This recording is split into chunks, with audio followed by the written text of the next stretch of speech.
All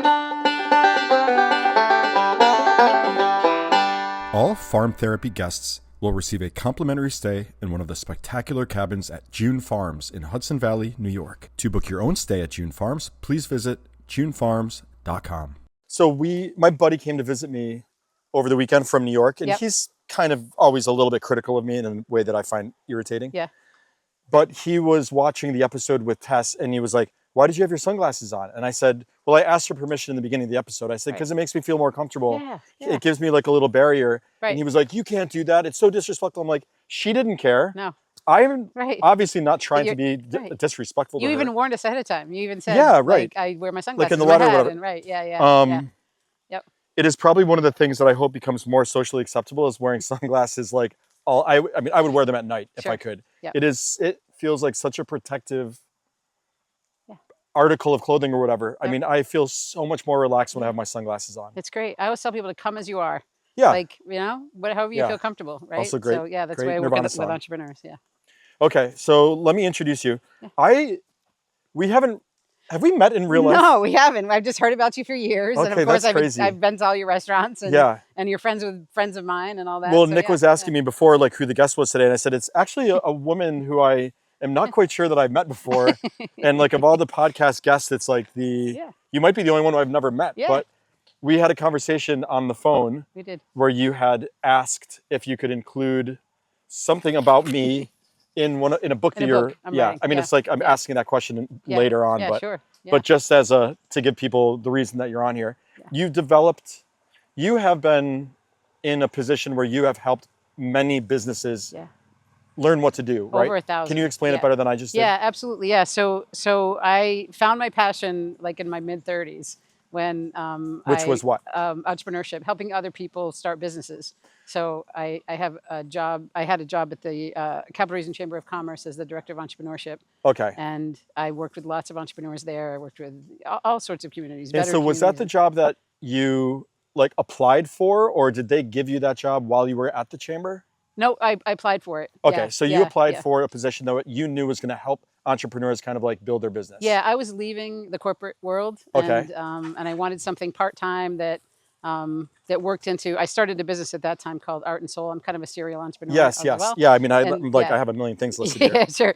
And so one of my businesses was Art and Soul, and I helped artists get their work into galleries and private collections. Was that your first? What was your first business that you sort of started that was like, oh shit, I'm doing this? You mean an official like DBA or LLC? Yeah, exactly.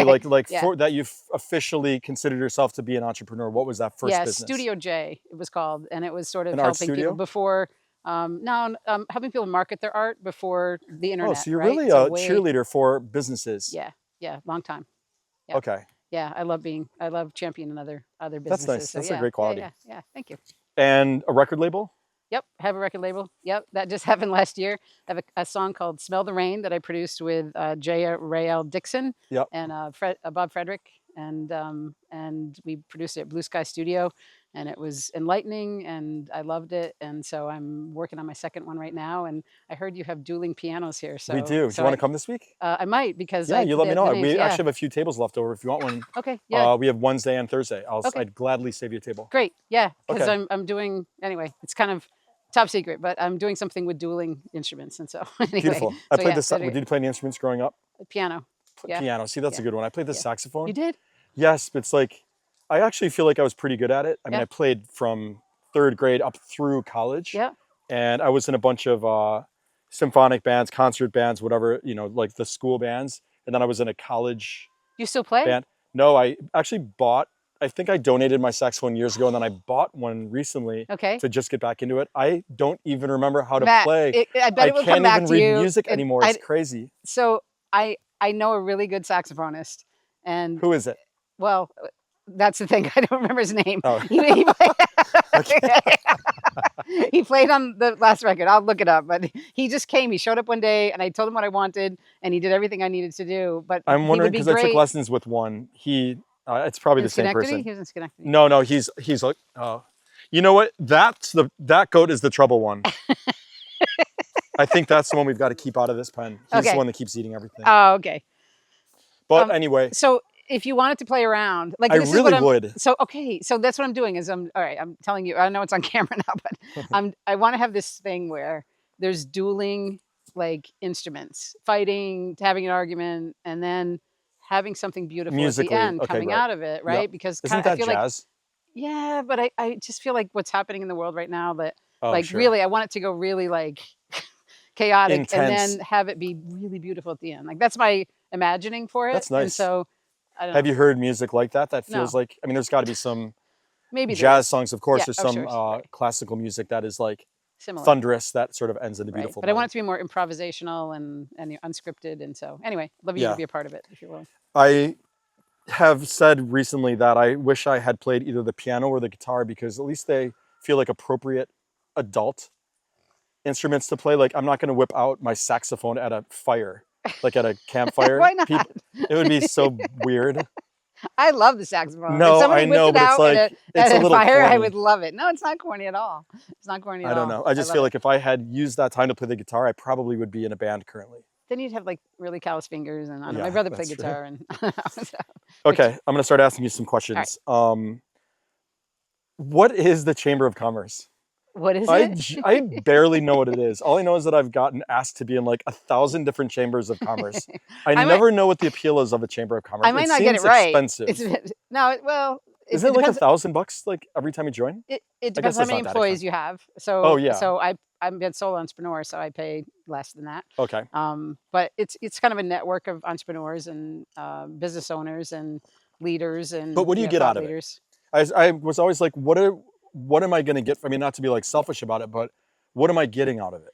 For me, it was the networking. I mean, my businesses have scaled, scaled so rapidly because people that don't know you now know you. Yeah. What do you mean?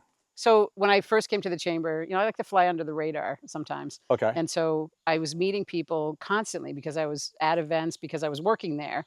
And so you're handing out business cards. And so, people know you, like, know my name, even though we haven't met. Yeah, right? but that's because you worked at the chamber. Yeah. I'm saying, why would a business join the chamber? Same reason, but you have to work it. You have to go to those events. Oh, go to those. I hate going to events. I know. I think that's the problem. I'm not a joiner. I know, me neither. Yeah, that's why it worked for me because I was there working. I got paid to be there, right? Yeah. Okay, so the appeal is that it's mainly a network thing, but I think they also help you with like insurances. Lots of things. Like there's health insurance that you can get through them, or like workers' comp or something. Health insurance. They have Leadership Tech Valley where you can get inside, like behind the scenes. Like I attended Leadership Tech Valley and I got a behind the scenes at the FBI and went on a police ride along, and so it was really really cool. YPN, you get to meet with lots of other young people and yeah, gotcha. It's good. Lots of things. Okay, so you reached out to me to see if you could, basically to get like a statement about a chapter that you have coming up in your book. I do. And your book is about lonely alcoholics. Is that right? No, what is the book about? No, the book is a memoir. I'm old enough to have a memoir now about things that shape my entrepreneurial life and things that I've learned about business along the way from other entrepreneurs and just myself being around entrepreneurs. So you are the ultimate entrepreneur. And so I was like, I definitely want to talked to some publishers and I said, yeah. And I said, who do I really want in my book that I maybe don't know and could talk to? So I knew you were on my top of my list. Yeah, thank you, Janet. That's a nice compliment. And then I feel like the subject matter of that chapter was public speaking. It was. Okay. Yes. And you know that I dislike public speaking because you've heard me probably mention it before. Yes.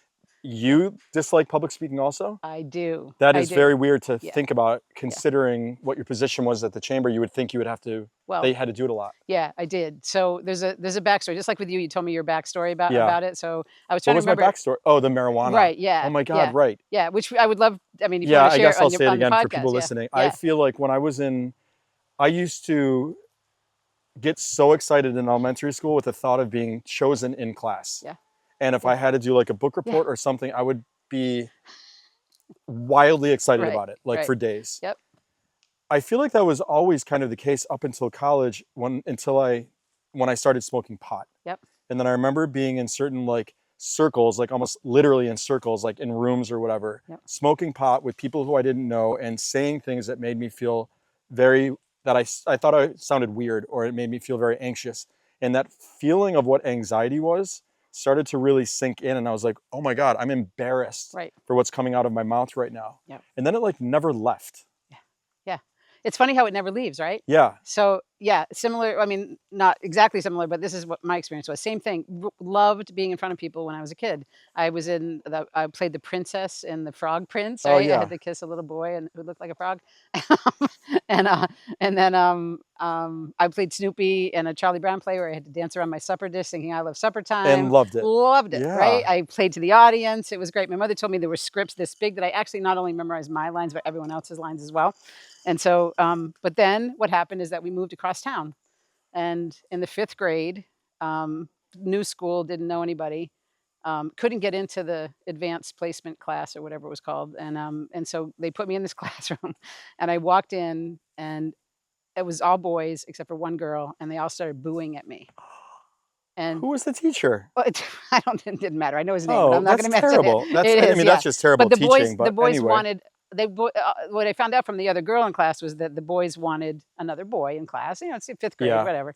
And so then what happened? I sat down, and a boy across the aisle called me a shit tit. And I don't even know I still don't know what that is, right? Yeah. And she said, yeah, they just want another boy in class. That's what the thing is. But from that moment on, It was I trauma. was afraid Yeah. to get up in front of people and all that. And Oh. it lasted through high school. And the reason I got the job at the chamber, this is kind of funny, is that the recruiter misheard me. She said something about public speaking, and I said, I hate it, don't want to do it. And I thought somehow she heard I loved it and I wanted to do it Oh all my the time. God. And so I found myself in front of people all the time. I can't do it. Yeah. I mean, if there was one more goat in here, I probably wouldn't be able to do it. I can asked only her. I do it remember with, asking like, you to a yeah, graduation. it really You were is. like, no. Yeah. It's terrifying to me. Yeah. I mean, there have been a lot of sort of like opportunities, I guess, for me where I could have gone and spoken to like young kids about starting a business or whatever it may be. Yep. And I just usually say no. And I say no Yep. to them when they ask if I will Yep. do it because of my fear of public speaking. Yep. But it's like something that I feel like I would probably like to get over. Yeah. I mean, I try not to beat myself up so much these days about like my sort of fears and insecurities and just sort of be like accepted as what makes me me. Mhm. But it is something that that I avoid like at all Yeah. costs. Yeah. Yeah. Someone told me one time that nobody knows what you're going to say. So whatever you say is something kind of new. Yeah. And one of the best speeches I ever heard was actually from the Beekman boys, who talked about how business relates to goats. And so if you can come up with something about how it relates to this, like 10 points, Yeah. you know, something like that. But yeah, I think, you know, similar to flying, I feel like the public speaking thing, the tricks that my brain is supposed to do to sort of make me not become anxious, they don't work, or for whatever Yeah. reason I'm not doing it correctly. Yep. But I don't Yeah, know. and it's the anxiety leading up to it. So my nephew just asked me to speak at his wedding in Italy with a bunch of people that I don't know, right? Right. And across, walking up this, I would say no. It was beautiful. Well, I love my nephew. No, I dearly, know, but right? I mean, So, I shouldn't say no, but I probably would. Yeah. So I said yes because I love him and his bride and whatever. And so the saving grace for me was that the bride had such a huge gown that I was kind of, and he's so tall that I was hidden behind them, and I spoke in Italian. And so Do you speak Italian? it was not well. I read Italian. I that's learned nice. Italian to speak it to have the. Maybe that's the audiences trick. behind I me. just speak Yeah. in another language. Right, and have the big bridal dress hide you. Have you ever had a panic attack? No. But I mean, Hell on earth. Yeah, I bet. I had one first on a plane Yep. flying to DC, and then I had one bad on another plane flying to Brazil. Okay. And then I had numerous panic attacks when I was That's in Sao hard. Paulo. Yep. I like could not leave the hotel. Yep. I was literally looking into like buses on how to get from Sao Paulo back to Albany on like whatever the Greyhound is of like Brazil. Yeah, I have friends who have them, so I know what it's like. I mean, it just was firsthand, but yeah. It set me back emotionally. Yep. Just in a way that I can't even describe, because when I came back from Brazil, I couldn't leave my house. I wouldn't go into work. I just was paralyzed of fear of leaving my house and having a panic attack. Yeah. And then my fear was that I was going to have a panic attack, and then I'd have to go to the hospital, and then they'd put me in a psych ward, and then I'd have to be there and have to explain to everybody that I'm not well. Like I had no clue what was going on, and I had no control over when I was going to have them or not. Yep. So I couldn't trust my body and my brain to function in normal life. Right. And then how did I get over it? Did you I ask? did. Yeah, I did. How did you know? You read my mind. Right? I went to the doctor. This was around Christmas time. I actually didn't even go home for Christmas, and it made my family very, very concerned. Yep. It was sad. Yeah.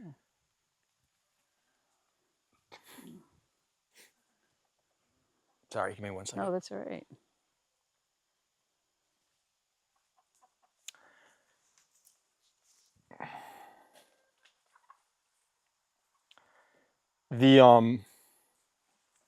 That's weird. But that's making me cry.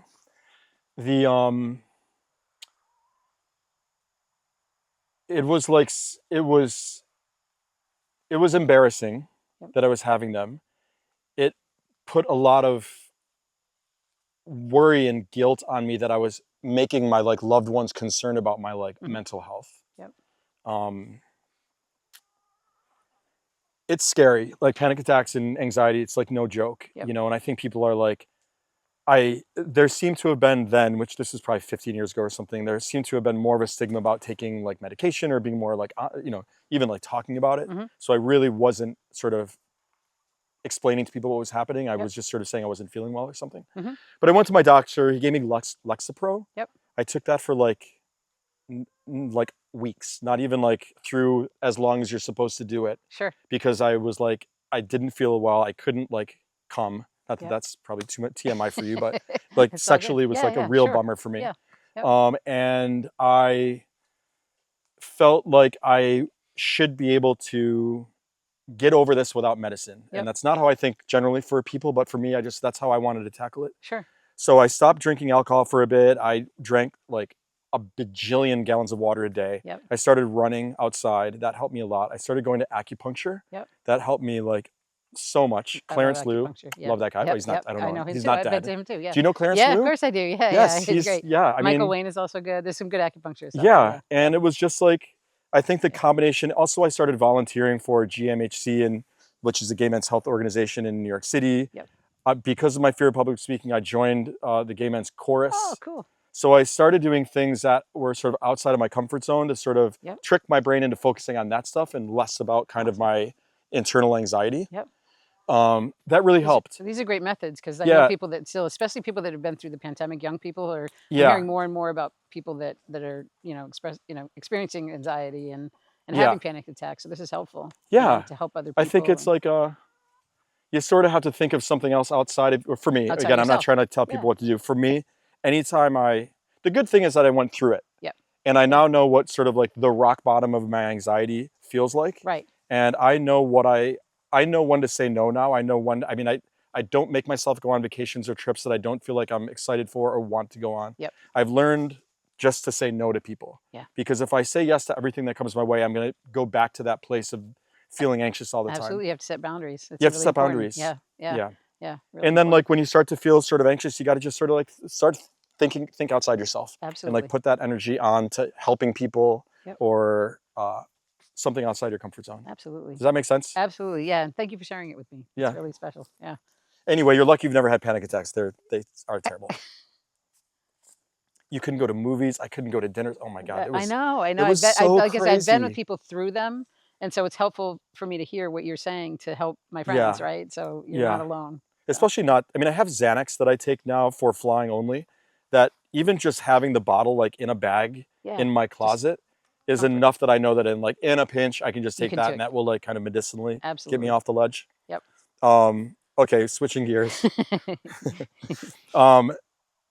You seem very smart. Just from talking to you and obviously all of your accomplishments. I never want to be the smartest in the room though. So I think you're that's smart right. Too. That's sort of that is a leadership thing that you do, right? Like surround yourself by like smart people. Absolutely. Why are you smart? Did you have smart parents? Did you read a lot? Was it your high school? This is funny to me. So my mother tells me all the time, like I read all the time. Like she thought I was an odd kid that because to me seems like the common denominator for all smart people is reading. I loved reading. I have a love of learning. That's my highest, when I think about things. Did you used to read the Encyclopedia Britannica? Yes. Yeah, oh my God. And people know what that is, right? So, absolutely. My father would get like the letter one C edition and from like like, 1967 or something. my mother still Like has those, by the way. nothing is probably accurate anymore. Like the science then was so off. No, it's so funny. Did you go to college? I did, yeah. Where? UVM.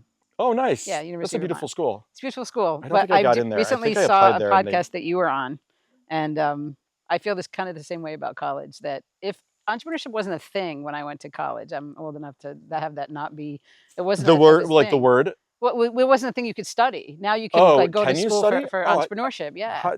That's so weird. What would you even learn in it? I don't know. All the basics of starting a business. How to deal right? with panic attacks. How to, yeah, all what that. it's like being single. all of it, right? Yeah. How to survive with all no of that. sleep. Yeah. So I started out as a business major, and then failed computer science, and didn't do all that well in political science, and so switched over from business to English.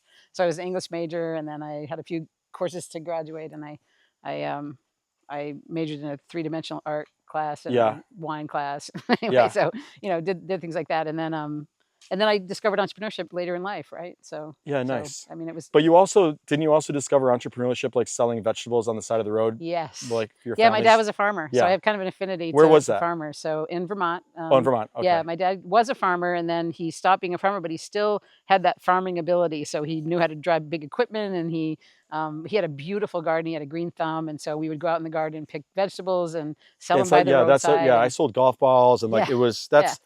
I've said this in the previous episode where that taught me the love of cash. Yeah, absolutely. Right. Like sometimes that's just all you need to be like, cling for the rest of your life, excited about like making more Farmers cash. are the first entrepreneurs. Oh, right. I really feel that, you know? So yeah, absolutely.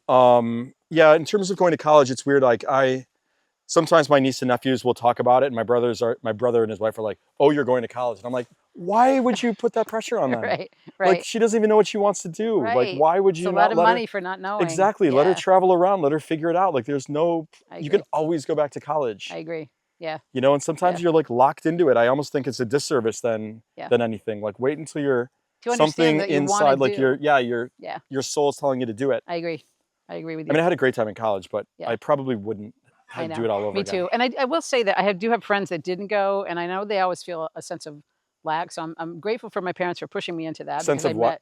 A sense of not being a part of something, right? Oh, yes. So people that are so smart and they're so entrepreneurial, and so, but I know that they feel like, oh, I didn't go to college, so people might judge me because I just have this. Yeah, there was that sort of hire judgment, them, right? Because they don't have a bachelor's degree. It's I would so never silly. even. I know. You could not graduate high school, and I would hire you to be a CFO of my. Doesn't matter to me at all. I'm with you. Yeah.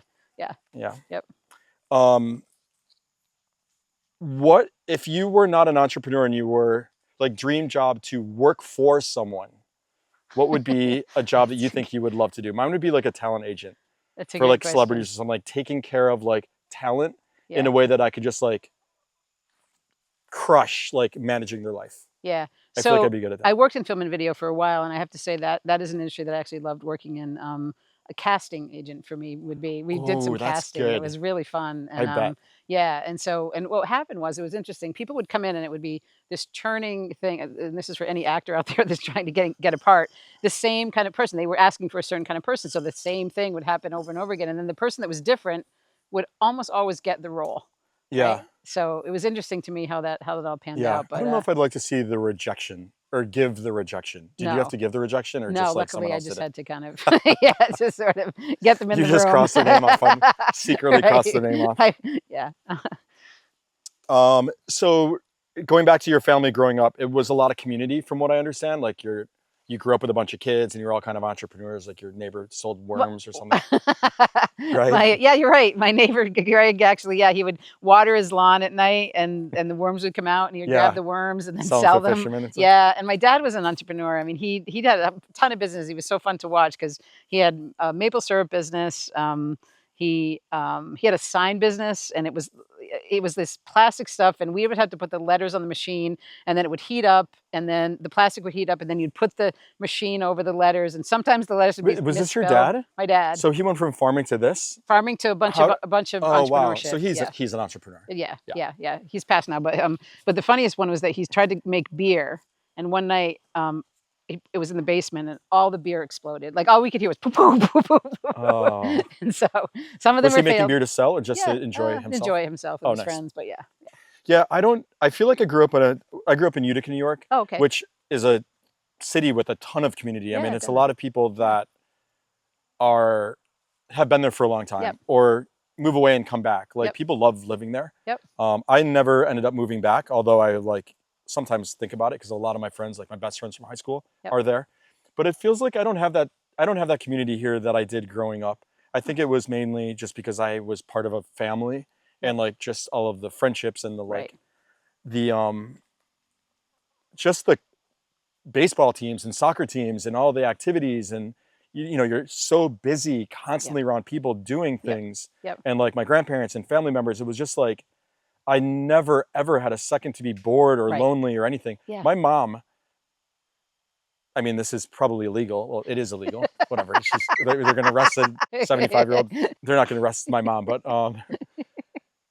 she ran a daycare center out of our house growing Wow. up. Yeah. Yeah. And it was just like Yeah. mayhem with kids running Sure. around. And it was just, I hated it. Yeah, my mom did that too. She had something, and she hated it too, actually. So Yeah. at some point, she said, "This is enough. It's Yeah. hard. Taking care of kids But is the hard." weird thing is that I was just constantly always surrounded by people. And Yeah. now I live the opposite life. I'm like a recluse. Yeah. I'm Yeah. alone so often that I think people would be very surprised by it. Yep. And Why do you think that changed? Because I'm like that too now. entrepreneur being an Yeah. entrepreneur. Yeah. I think that's the dark side of being an entrepreneur Yeah. is there's like a loneliness to it that I Yep. don't think people anticipate. That's right. I think it's like for me in my 20s, I was just like riding the high of it all. Yep. And it's kind of like you're working with people who are your peers and it's just like you're figuring it out and you're making money for the first time and it's just like fun. Yeah. For me it was because it Yep. was like Bombers on Lark Street and it was just like that whole area was so fun. Yeah. But once it became kind of real where I had multiple businesses and then you have to kind of make sure you're keeping them all afloat, Mhm. it's not so much fun. Right. And the stress is hard to, similar to like having anxiety, I don't want people to see it. It's like Right. embarrassing to me. Yep. So like if I'm not able to if I'm worried about my businesses, I don't want people to see that. Right. Right. 'Cause you're trying to keep them safe or Yeah, whatever and it I is, want to so, just yeah, sort of like yeah. fake it till you make it. Yeah. Like Yeah. it's embarrassing. Yeah. I don't want Imposter syndrome. people to know that a business is failing. Yeah. So Yeah. I think But that's that's like I part miss of- the community of not being an entrepreneur. I think I would be probably thriving more so Yeah.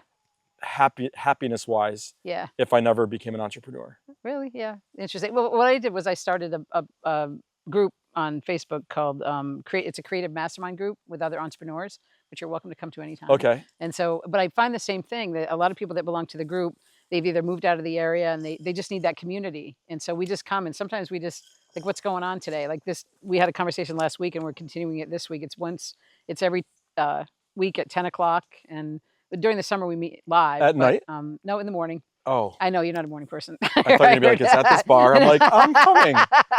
Well, we'll have to do something here. That would be great. That's fine. I mean, I would be way more apt to participate if it was like at night at a bar. Yeah, That absolutely. to me sounds like fun. Yeah. So, but the same thing that people want a community, and it's become a community for entrepreneurs. 'Cause the same thing. It's lonely at the top. It's lonely But as an did you entrepreneur. oh, that is, yeah. So Yeah. did you hear about that at the chamber? Like, was that, I guess they're probably not there to talk about their like feelings so much, but Well, did you notice that it seems Yeah, like people were kind of absolutely. struggling with just the loneliness the of being an loneliness entrepreneur? of it, and even I remember the two groups that I remember coming to talk to me were veterans and firefighters, and they said this is the only time, because those are such communities, they're strong Yeah. communities, that this is the only time that I felt connected to another community so profoundly. And I felt that like I really felt a fit with other entrepreneurs because you understand what it's like, and so just being able to talk about it in whatever capacity Yeah. was really where I learned the loneliness of entrepreneurship. Yeah. I think the challenge that I'm sort of like trying to figure out now is that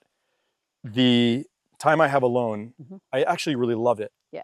Because it's like I'm not having to talk to 1,000 people every day, and Right. I'm just sort of like chilling, watching like my Bravo Real Housewives shows that I like am Right. obsessed with. Sure.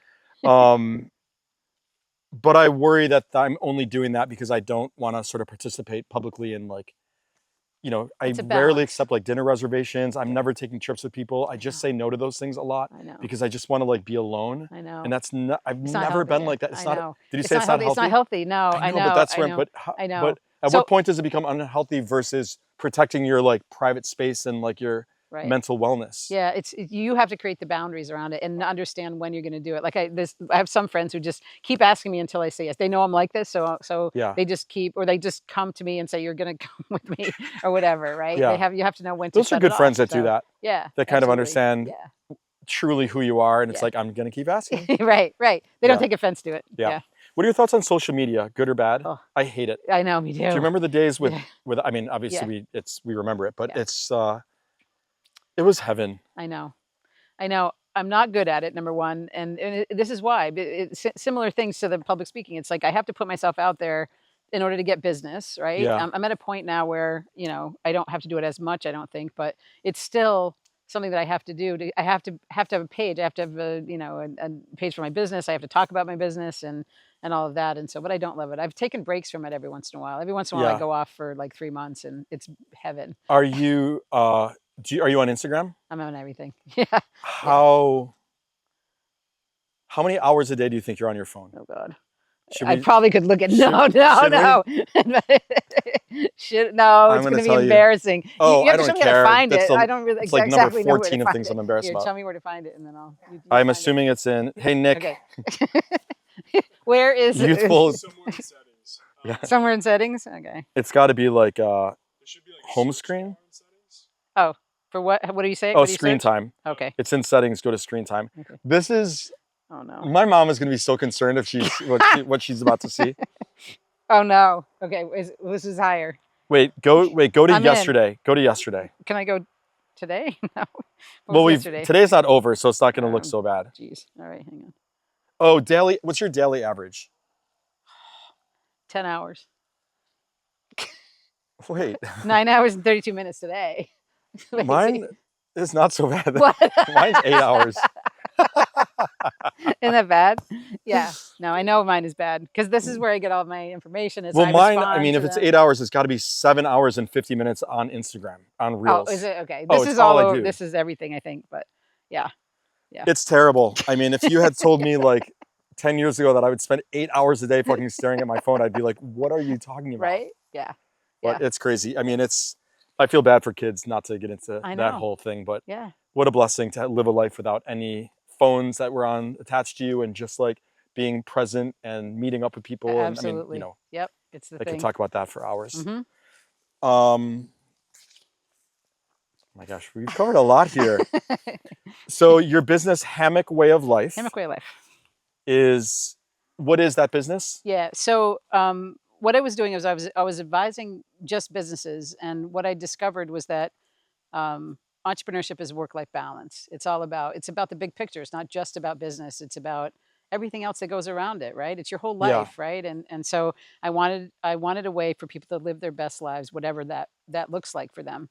And so Yeah. I'm still championing people. I'm still cheerleading them, but helping people live their best life. Like Yeah. I wake up every morning and I'm on my own time schedule, and I feel like I'm semi-retired. And so It's nice. it's beautiful. That is the one perk. It's kind of like, Yeah. if I'm not super happy all the time because I'm an entrepreneur, at least I don't have to set an alarm. Right. I mean, I never set an alarm in the Me morning. I neither. didn't even schedule meetings I before know. 11 o'clock. Yeah. They'll No, be like, same. and in the past, I used to be like, oh, no, I have a dentist appointment. Now I'm just like, I don't take meetings before Yeah, 11. mine's 10, but yes. Yeah, yes, yeah. But that feels yeah. like a flex sometimes when it's like, I don't do meetings before 11. Right. Because it's like, I've worked hard. I know. I'll do meetings You in the get to a afternoon. point where you don't need to do it. But I tell people you can do it now. Like, don't wait as long as I did. to Yeah, do it. exactly. You did it at 23, but Yeah. I waited a little bit longer, and so I wish I had done it younger. Yeah. So yeah. And then it's named that because your sort of dream place is just being on a hammock on like an island. Hammock Way of Life to me means just relaxing and Oh, gotcha. and being who you want. It's not necessarily, it could be reading, but it could be running. It could be just being, doing what you want to do in a relaxed sort of way. Okay. Yeah. Do you have a favorite like vacation place? Do you like taking vacations? I love taking vacations. Oh my The God, challenge is I I have a don't. partner that doesn't. I know.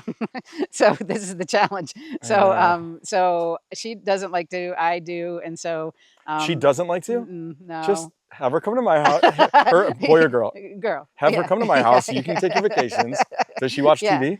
Yeah. Great. We'll just watch TV while you're on vacation. All right. She'd love that. So It'll be our little home vacation. So Key West is great.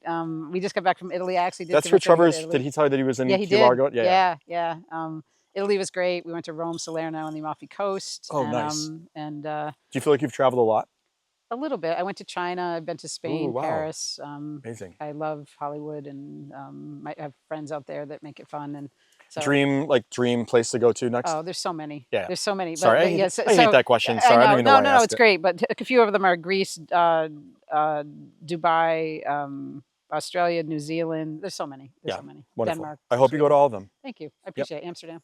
I'll keep going. I've been to Amsterdam. You I have? smoked pot there and fell off the bar stool and thought I broke my back Oh no. and walked myself to the hospital. Oh, wow. And they said, like, basically they said, get out of here. Like, it happens. All people are always going there thinking they're like more hurt than they are. Wow. But be careful there. That is Okay, some that's strong a good marijuana. tip. Okay. What is your traveling style? Would you consider yourself to be like a relaxed traveler, or is it like? Yeah. I mean, I'm So- not. I go to the airport Yeah. 3 hours early. I'm having 7 martinis. I'm like Yeah. a wreck. Well, I'm at a point in my life, I will say, it wasn't always like this, but I'm at a point now where I can travel first class and Yeah.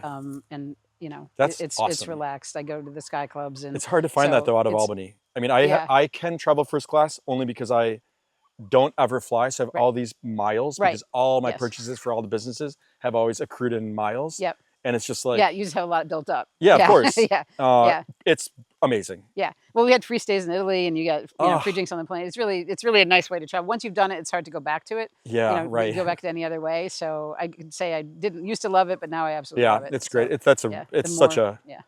Sometimes, have you ever flown like a really nice plane to Europe or whatever? Like, have you ever flown Virgin? No. Their Virgin like that's business class is spectacular. great. I That's mean, good. there's a That's good bar. tip. They schedule a massage. There's just like proper meals with like servers. Nice. It is. You forget you're on a plane, which Great. is Which for is me, what you want to which do. is- yeah, it's yeah, perfect. yeah. There's a question before I wait. Yeah. Where's the question that You're so you prepared. describe yourself in? What was I listening to, or read somewhere? You describe yourself as being wild in the past. I did. Yeah. Do you not wait? Really? Yeah. That's so funny because I came into this thinking that I would describe myself as the business whisperer. so if I ever describe myself as wild, it's not the way I am anymore. No, I No, no. actually, what kind of wild? Oh, I don't know. I just assumed you were like some like drug dealer or just like. No. In fact, I quietly hold space for other people is what My I like first to job say. was selling cocaine to the other 6th graders. No, I don't know where that came from. What podcast did you listen to? I That's don't why- know. Maybe wild. I don't know. I might have been a wild woman when I first started doing this stuff. I don't know. Or maybe when I was an artist. Yeah, no. Yeah, I don't know. I mean, listen, in that world, the art world, the like, hospitality. I mean, all those types of like creative nightlife people, I feel like are all wild. Yeah. I they're mean, wild. are your friends? My friends are off the rails Yeah, crazy people. sometimes. Yeah, absolutely. Yes. Yeah. Yeah. What is your girlfrint like? Is it your No, girlfriend? Yeah, absolutely. Wife yeah. or girlfriend? Fiance. Oh, now, congratulations. After 25 years, we're not really committal. So.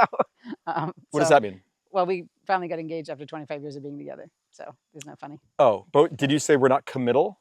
Well, we both weren't until recently. So. Oh, gotcha. I mean, are you guys in an open relationship? No. But I'm just saying to make that commitment, official. I guess. Well, right? that's great. So, yeah. Where did you guys get engaged? In Italy.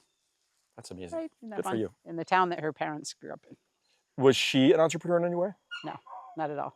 No. In fact, my brother and sister are not. She's not, and so I need to surround myself sometimes with people that are more grounded than I am because, as an entrepreneur, it's like the shiny objects sometimes, and I need that sort of grounding because Yeah. it just helps me stay grounded. It does. That's smart. I haven't really been good at that, I think.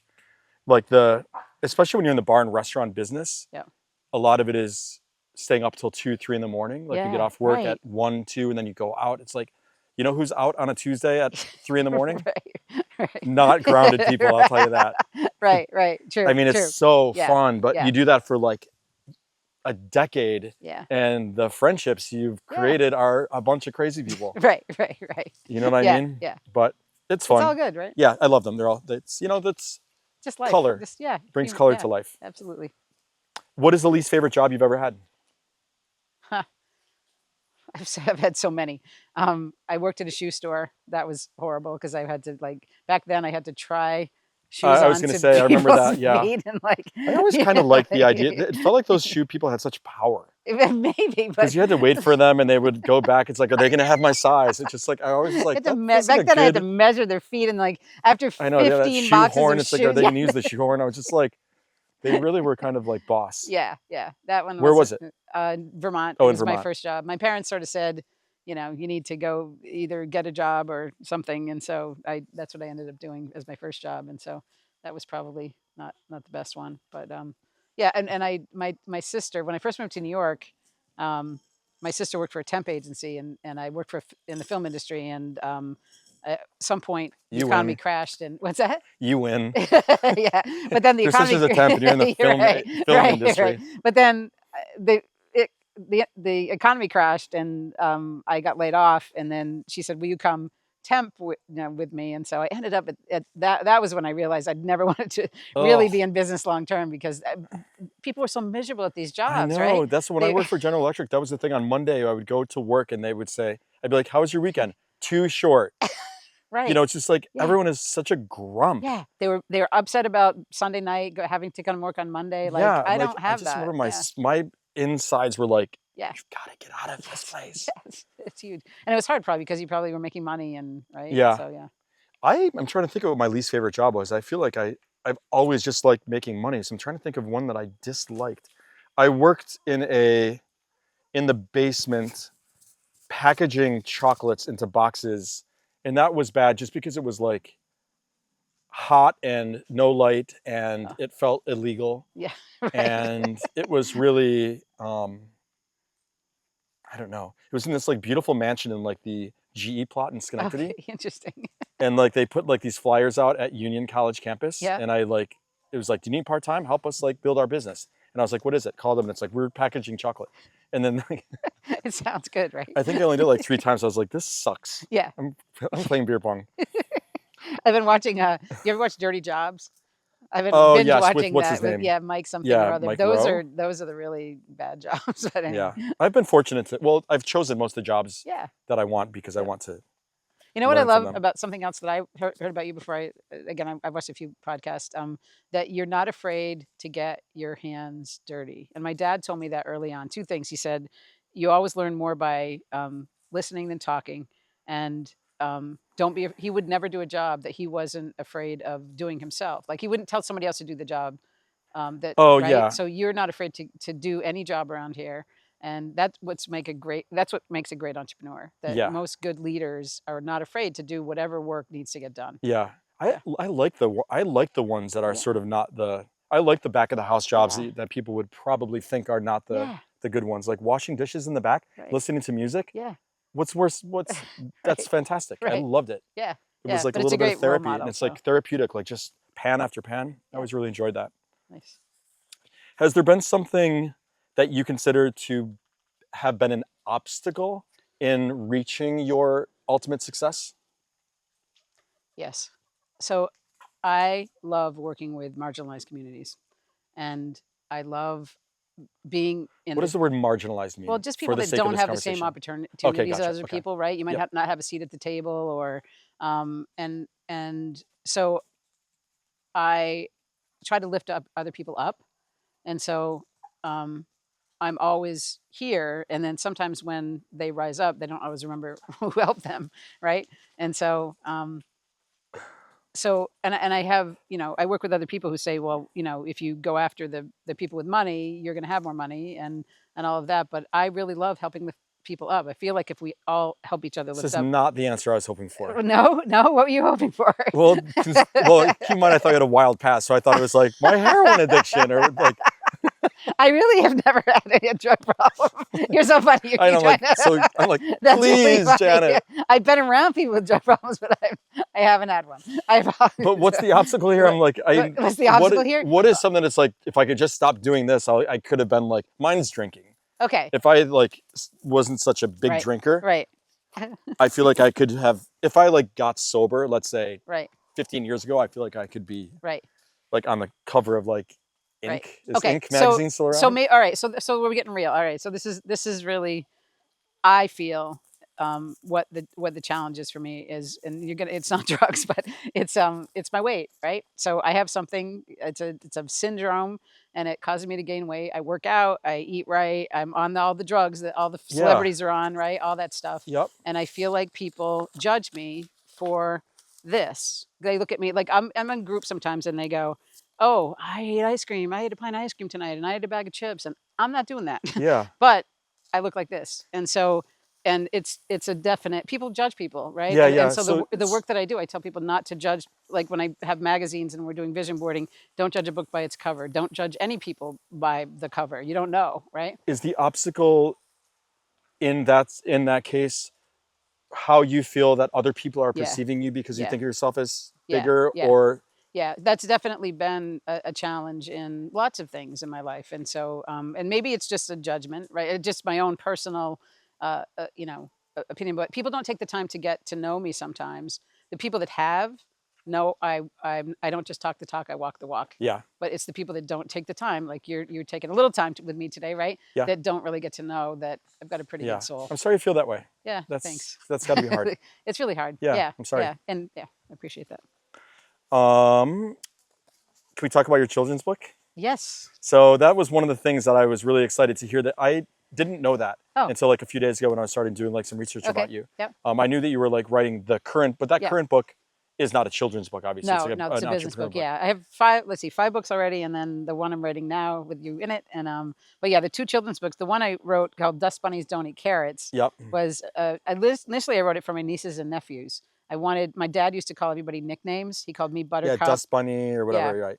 Yeah, so he called It's weird what I know, but I feel like I know a lot about you. I know a lot about your family life for some It's reason. true. And actually, I do have to say, I don't know if my mom's going to watch this podcast, but I was smoking pot with a friend, and There we go. and we looked underneath the couch, and there were a bunch of dust bunnies on there, and we just started laughing. We were probably eating, I don't know, vegetables or something, and we said, "Dust bunnies don't eat carrots." Like that's literally Oh, that's so funny. how the book was Isn't that named, fun? right? That's Yeah. So that's how that came about. But So, it's about nicknames. You wrote it for your nieces and nephews. Yes. Yeah. So my dad used to call everybody nicknames. I was Buttercup. My sister was Poopadoop or Early Bird. My brother was Little Buddy or Pipsqueak. Oh, And then he that's nice. called He my sounds nieces like a and great nephews. person. He was really great. Yeah. Yeah. And Charlie. Anyway, he called everybody nicknames. So that's kind of why I wrote the book, was for them. And then it took off. It kind of, people thought it resonated with the title. Right? Yeah. So I would love to now talk about, because I wrote a children's book with my mother. Great. And why? Well, first of all, what's the book? What are the books about? Like, the other one is about being who you want to be when you grow up. It's called BB. Oh, yeah, and it's right. about being who you want to be. Okay. And then tell me about yours. Had you I ever? know- Ours is called The Bear at June Farms. It's Right. about my dog Bear, the day that he showed up, and it's basically my older dog who has deceased, showing him around and trying to Bear trying to find out what his purpose is on the farm. Oh, And he goes and talks to the other animals, and they say, "Our purpose is this," and Bear at the end kind of questions what it is. Do you have copies here? I want to buy one. Yeah, in the general Awesome. store. Yeah, Okay, good. thank you. I'll go buy one now. Where does someone buy your books? It's Amazon or just my website. Okay, Easiest gotcha. way, yeah. So I learned a lot with my mom about what it's like to do a book. Mhm. I mean, it's crazy. Yeah. So who published it? Yeah. So okay, so all my books are self-published through Amazon. So and the first one I actually did through a print house. Which was what? Do you mind if I? That's Dust Bunnies Don't Eat Carrots. Okay. What was the print house? It was in Vermont. I don't. It's Oh, so like long an ago, I don't remember. independent printer, Yeah, basically. similar to Troy Printing. I Yep. know that's a good one Oh, around right. here. That is a beautiful Yeah, one. and the mistakes that I made on that one were that I got it saddle stitched instead of bound, and so it looks like it looks like a pamphlet, right? Oh, like- so it's got oh, staples, yeah, right? So yeah, you learn. yeah. So it doesn't sit nicely on a shelf. People love it. But it looks like a pamphlet instead of Right. a book, right? So you learn, and so the second one I wanted to do really professionally, so I got it done through Amazon. And then I couldn't sell them in bookstores. A lot of bookstores won't take I them. know. I mean, I feel like we Yeah. could talk about. I almost Yes. want to talk about this for a little bit, Yeah, just so we can that's like fine. edit it Yeah, down yeah, or something. yeah. It's such a learning experience that Yes. what I learned and my mom, what we collectively learned about this whole process.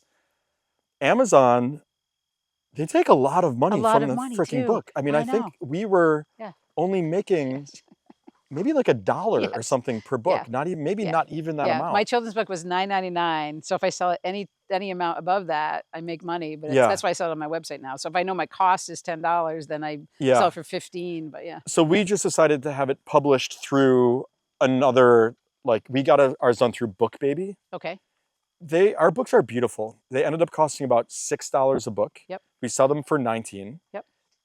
I'd rather hustle selling each book. Right. I mean, I would have to sell 16 times the number of books Yeah. on Amazon that we do here. Yep. But I feel like people are just like, they already know us. They're going to our website. They're Right. going to our general store. and you have to do that anyway. So I'm going to tell you a story. I won't say who because I don't know if I'm going to go with them yet. But I think not maybe. But so I didn't want to self-publish this book that I'm writing that you're going to be in, hopefully. Yep. So I will if I have to. So I approached some agents and tried to get it done traditionally. And what that means is writing lots of letters, That's, yeah, 'cause, I deciding mean, who even wants it. even someone who has, like, I guess, written a book, quote Yeah, unquote. yeah. Can you please actually describe that? Because I think Yeah. one of the things with writing a book is I don't think people realize what you have to do to write a book. Right. People just think, okay, I'm just going to write in my notebook or get on Right. Word No. and put together Right. like, you know, a bunch of whatever it's all about. Yeah. But then you have to actually get the book made. Yeah. So Yeah. you have to like all the formatting. I guess you can go through a traditional like publisher, like a publishing house, right? So they'll take care of everything for you. So if you get an agent, the agent right. then solicits the book house or whatever, the publisher to publish your book. But that's all a process. So you pay now you're paying the agent someone, you know, paying the agent something, and then they try to get you into the traditional publishing house, right? Yeah, like, and by that meaning like the Barnes and Nobles, the like, because they only work with those types of big publishing houses. That's a distributor, right? The distributors, right? Yeah. So the And then there's hybrid. So hybrids will do it, but you pay them. So I got approached by someone. It's a big company, and the minimum amount for this particular hybrid publisher, who's very well known, is $100,000. And what do they do? So they take it from the words that I've written and they kind of modify it. They write a business plan saying you really need to make it about the audience, not so much about yourself. Oh, the book? The book itself, right? Oh, and so, shit. Yeah, and then they take it all through the whole process with you, the marketing, all of it, globally, put it into distribution.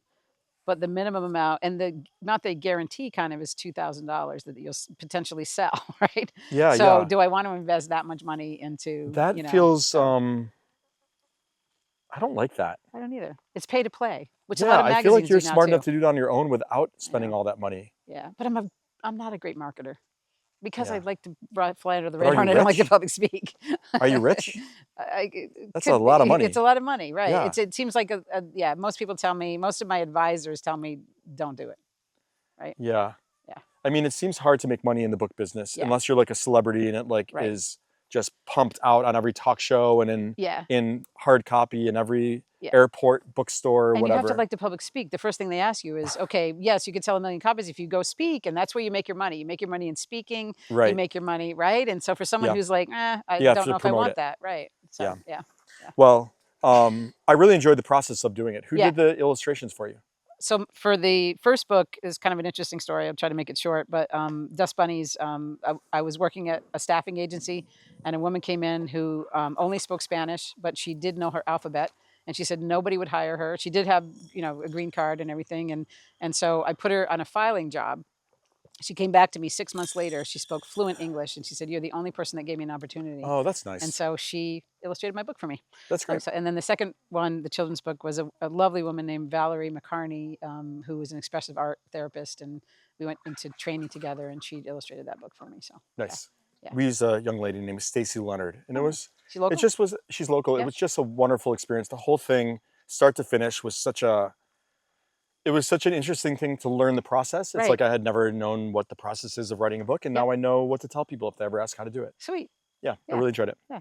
Have you done book signings here? Yes, we've Yeah. done a few. Cool. We've done book signings here. We've done some at the little book shop in Stuyvesant Plaza. Yep. I love those people. Yeah. That's a real That's a good beauty of a bookstore. Yeah, absolutely. Yes. Yeah. North Shore Books is good in Vermont, and Open Door in Schenectady. Well, that's the thing. I'm like going into these stores being like, "Hi, I'm Matt. I have a farm up in. Will you take my book?" And they're like, "Sure, we'll take 6 on consignment." And then it's like, is it worth me spending $200 in gas? Right. Like yeah. going around and like do all these consignment things. So Right. I think we're just gonna enjoy the Eh, having done it and like have them for Yeah. sale in the Yeah. in the general store. Are there more in here?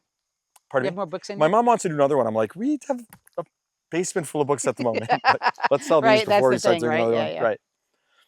Oh, see. You describe yourself as I need to research that a little bit. You sure it was me?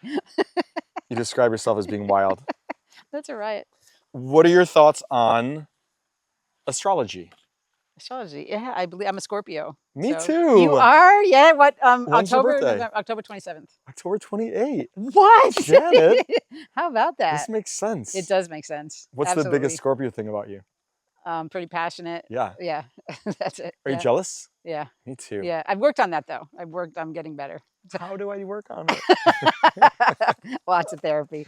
I don't like therapy, so oh my God. Wait. Do you go to therapy? There you go. That's great. Awesome. Yeah, you're tackling everything. Right? Yeah, exactly. Yeah. That's funny. I love a Scorpio. Yeah. What sign is your fiance? Also Scorpio. Oh, good. I feel like if we stay in the water sign world, I think we're safe. We're all good. Yeah. Yeah. Don't venture into Aries. I'm just giving you some warning. That is. And then there's a few others I could mention also. Wild combination of a Scorpion and Aries. That's funny. Yeah. Yeah. And my sister and her husband are also Scorpios. And no way. But we're October, November Scorpio, so that might be the secret. Yeah. Yeah. Yeah. I think there is a difference there. Yeah. I feel like Scorpios, at least for me, it's like I am so loyal to such a fault. Yeah. It would take, I don't even know what it would take for me to be like, you're out of my life. Right. I mean, you could do pretty much anything to me and I would be like, come on back. It's just, once I connect with somebody, I'm lifelong connected to them. That's even in relationships, it's hard for me to like break up with somebody because it's like, I don't want to lose them. Right. And like anytime someone's like, we can't talk anymore, I'm like, what? I know, I don't get it. It's I like, know. why would you even say that? I hear you. I'm with you on that one. Yeah. Do you know what the app, The Pattern is? I don't. Tell me. It's like you put in your astrological information. Do you know when you were born? My mom has no clue for some reason, which has messed up so many things in my life. Because it's like, it's always what astrologers or psychics ask what time you were born. And I'm like, I don't know. You don't know? Oh. She thinks it's in the middle of the night. Anyway, you put in your date of birth and your time that you were born. Okay. And then you put in your interests, your love interests, whatever. And then it gives like the most complete stuff of like where you guys are good in, where you match and where you don't match and whatever. But you should do it with, what's your, Marianne. Marianne, do it with Marianne. Yeah.